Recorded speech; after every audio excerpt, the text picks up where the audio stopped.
ഒന്നിനു പുറകെ ഒന്നായിട്ട് പ്രശ്നങ്ങൾ വന്നുകൊണ്ടിരിക്കുകയാണല്ലോ നന്ദിനി. ഞാനും അതാ സാർ ആലോചിക്കുന്നത്.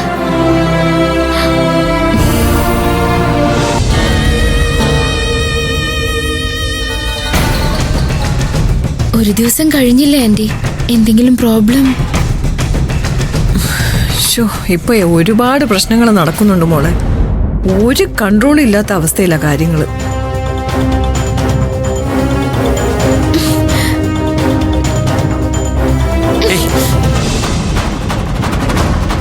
നീ ഇതെന്തേ കാണിക്കുന്നേ? നീ എന്താ ഇതിലേക്ക് തന്നെ നോക്കിയിരിക്കുന്നേ? നീ എന്താ കേരളത്തിലെ കൊലപാതകങ്ങളുടെ കണക്കെടുക്കാൻ പോവാണോ? ഹേയ് ഹരിത, ഞാൻ പറഞ്ഞത് ശരിയല്ലേ ആന്റി? ആ അച്ഛനും അമ്മ ഇവിടെ ഇരിക്കുമ്പോ പോലും എന്താ എത്ര കാര്യമായിട്ട് ടി വിയിൽ നോക്കാനുള്ളേ? Really I am sorry aunty. നമുക്ക് ബിസിനസ്സുകാർക്ക് മാത്രം മനസ്സിലാവുന്ന ചില കാര്യങ്ങളുണ്ടല്ലോ. ഇന്ന് ഷെയർ മാർക്കറ്റ് ഡൗൺ ആണ്. ഞാൻ ആ ഡൗൺഫാളിന്റെ റിയൽ റീസൺ എന്താണെന്ന് അറിയാൻ വേണ്ടിയിട്ടാ ടി വി നോക്കിയിരുന്നത്. നമുക്കാണെങ്കിൽ ഒരുപാട് ഇൻവെസ്റ്റ്മെന്റ് ഉള്ളതല്ലേ ആന്റി. ഇവൾക്കാണെങ്കിൽ ഇതൊന്നും പറഞ്ഞാൽ മനസ്സിലാവണ്ടേ?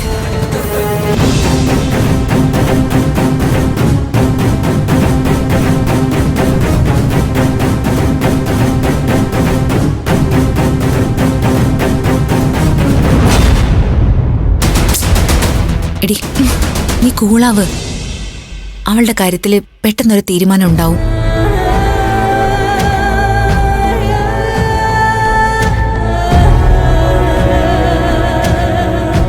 എനിക്കെന്തോ വല്ലാത്ത ടെൻഷനുണ്ട് ചേച്ചി. അരുതാത്തതെന്തോ സംഭവിക്കാൻ പോകുന്ന പോലെ.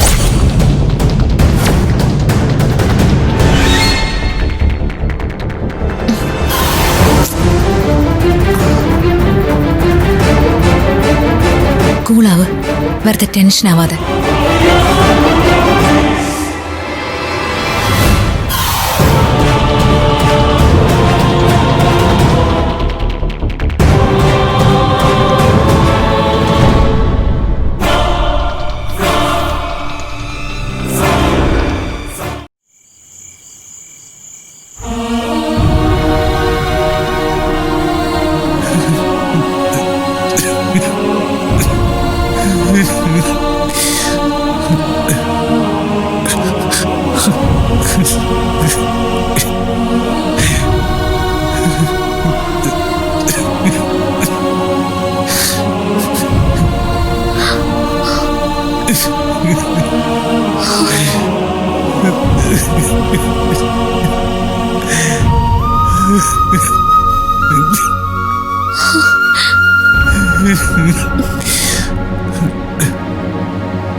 സാർ, സാർ എന്താ സാർ? എന്നൊന്ന് വിളിക്കാറുന്നില്ലേ സാറിന്? സാർ, അച്ഛനിപ്പോ ജയിൽ മുറിയിൽ കിടക്കില്ല നന്ദിനി. എന്റെ മനസ്സിൽ ഞാൻ മഹാരാജാവിന്റെ സ്ഥാനം അച്ഛന് കൊടുത്തിരുന്നതാ. എവിടെ ചെന്നാലും അവിടെ ഏറ്റവും ഉയരത്തിലുള്ള പീഠത്തിൽ എന്റെ അച്ഛൻ ഇരിക്കണം. അങ്ങനെ ഞാൻ കരുതിയിരുന്നത്. പക്ഷെ ഒരു തെറ്റ് ചെയ്യാതിരുന്നിട്ട് പോലും ഒരു ചീത്ത വാക്ക് പോലും പറയാതെ അച്ഛന് വന്ന ഭാഗ്യക്കേട് കണ്ടില്ലേ? സാറൊന്ന് സമാധാനിക്കേ സാർ. നന്ദിനി, ഞാൻ തെറ്റ് ചെയ്തിട്ടുണ്ട്. ഞാൻ മദ്യപാനിയാ. ആരോടെങ്കിലും തട്ടിക്കയറാനോ പ്രശ്നങ്ങൾ ഉണ്ടാക്കാനോ മടിക്കാത്തവനാ. എന്നെ പോലീസ് അറസ്റ്റ് ചെയ്യോ ലോക്കപ്പിലിടുകയോ ജയിലിലടയ്ക്കോ അതൊന്നും ഒരു പ്രോബ്ലമേ അല്ല. പക്ഷെ അച്ഛൻ,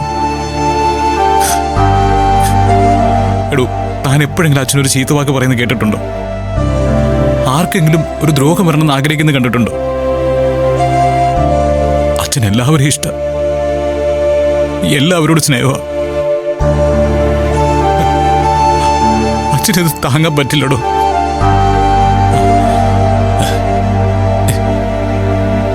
ജീവിതത്തിൽ കിട്ടിയ ഏറ്റവും വലിയ അടിയത്.